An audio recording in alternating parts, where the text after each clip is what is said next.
this is the topic that, goes hand in hand with this. This is the topic for today, that you and I had talked about, that that you felt passionate about, and that so many people have written questions in about, how do I find my child's passion and how do I feed their passion? All right. The first thing is, how do you find it?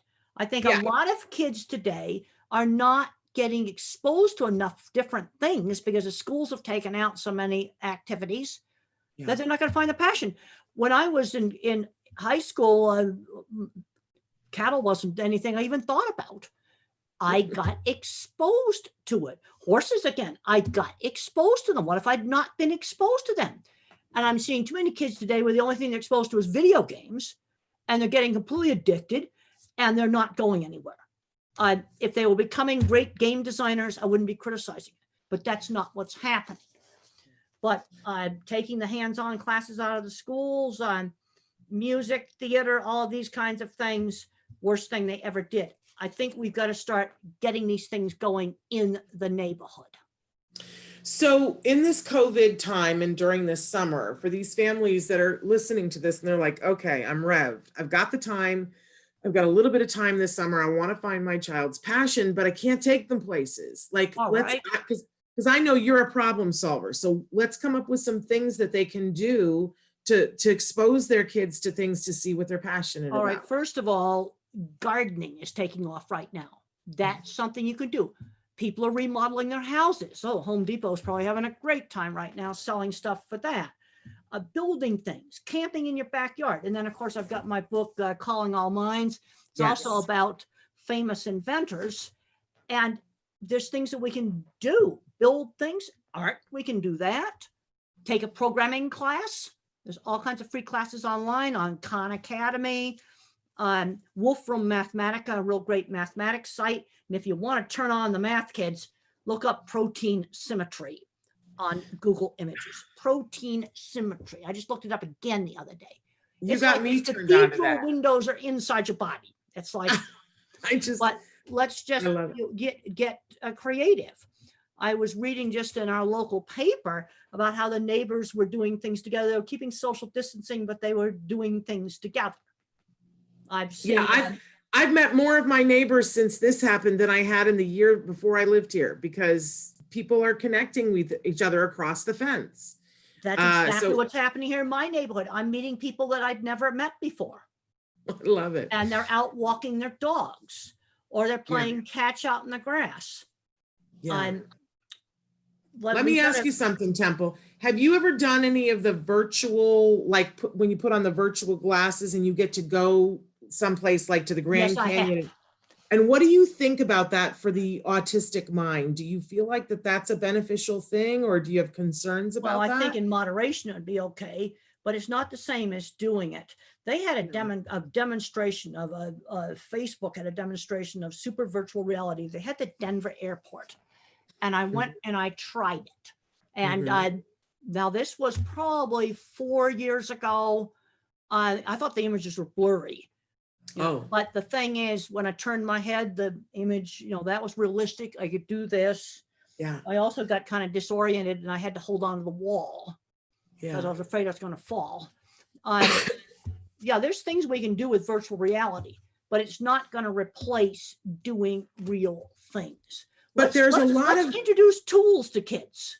Yes. Let's learn how to use tools safely, or we learn how to use watercolors, or some different art things. But I'm finding we got a lot of kids today, they haven't even made a paper snowflake. That's one of my beginner projects in my book. They haven't even done something that simple. I love that. Hold the book up again and tell us where we can get it. Well, and Amazon's got it, and also comes in a paperback version that's a bright yellow. It's the same book, except it's bright yellow. It also has patents in it and talks about famous inventors. So you learn about how people patent things. It has projects ranging from simple stuff like the paper snowflake to little airplanes and kites, and the optical illusion room is in there. That's one of the difficult projects that's in there. But let's get kids building things. How about learning cooking? Oh my gosh. Do something like that. We need cooking happening this summer, that's for sure. Well, let's do that. Let's learn all the life skills on that's the kind of stuff that they need to be doing. There's a lot of There's, stuff you can do.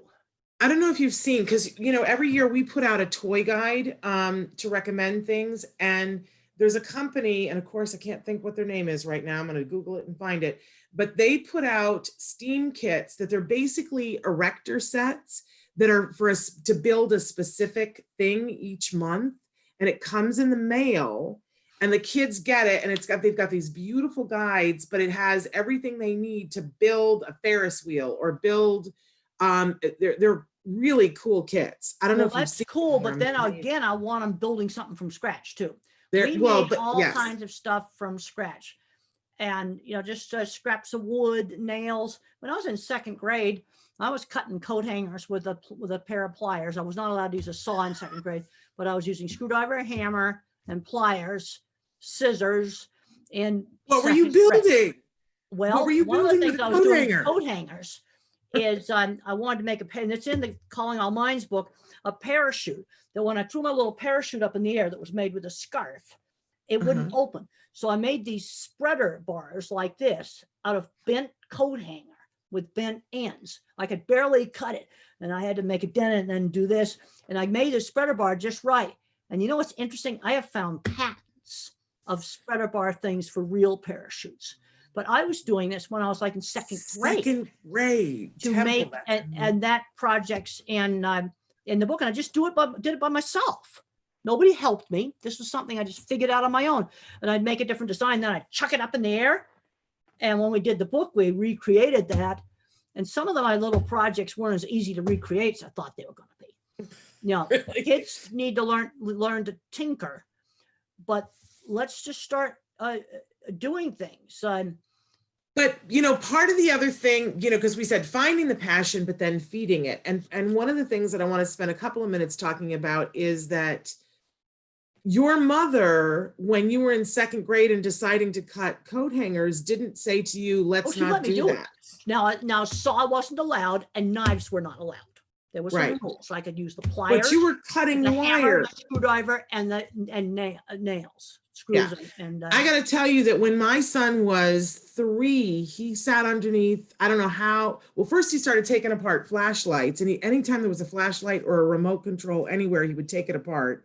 And I would take it away from him because we needed the flashlights and we needed the remote controls. Then he got a screwdriver, and he sat underneath the dining room table and was taking it apart.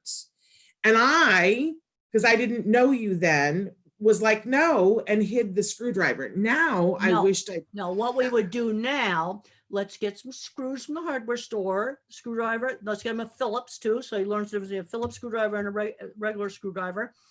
And by the time I got to third grade, I had a little egg beater drill like this. Yes. And some tools, and they can start to screw things together, do stuff with bolts. Yeah. Well, now he's 17. He's not going to try to eat them or something. Right. Now my son is 17, and he's on his competitive robotics team, and he's got an outlet for that. And he went to his local maker site for a couple of years and learned how to do CNC, and we fed the passion that way. But when he was little, I didn't realize that I needed to be, he wanted to take apart the vacuum cleaner. No, let's get him some old vacuum cleaners that are his that he can take apart. In other words, and they have to be unplugged. There's a very strict rule about that. Yeah. Because I was taught, you never hit anybody with a hammer. I was taught how to use tools safely. The only thing you hit with a hammer is a board or a nail. Yeah. That's the rules. But we have kids growing up today that don't use tools. So how are they going to know they like tools if they never use them? Yeah.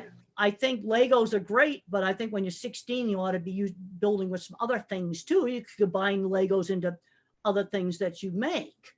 How do you think you start that? Like, let's say that you got a 5-year-old kid, because I think part of the problem is, Temple, that I wasn't really raised to know how to use tools, and neither was my husband. So if we don't really know how to use the tools, what do you think is a safe way to start with our little one? It's a thing called a play school workbench. You start with that at 2. And have like giant plastic wrenches that can do bolts with heads that big. Play school. Wonderful. It's totally safe. And you get those toys. So that introduces the idea of tools. Now, another thing, let's say you have a kid that's a math kid. And he's in 4th grade and he's doing baby math and he's bored and nobody thought to introduce programming. Yeah. You've got Scratch programming for kids. It's free. You can Yes. go, you want to find out how Minecraft works, then learn to program in JavaScript. You can buy a book really inexpensively on Amazon. I have looked them up. Well, These that are leads me hard into things a to do. question So that get back, you gotta expose them. You gotta Yes. expose them.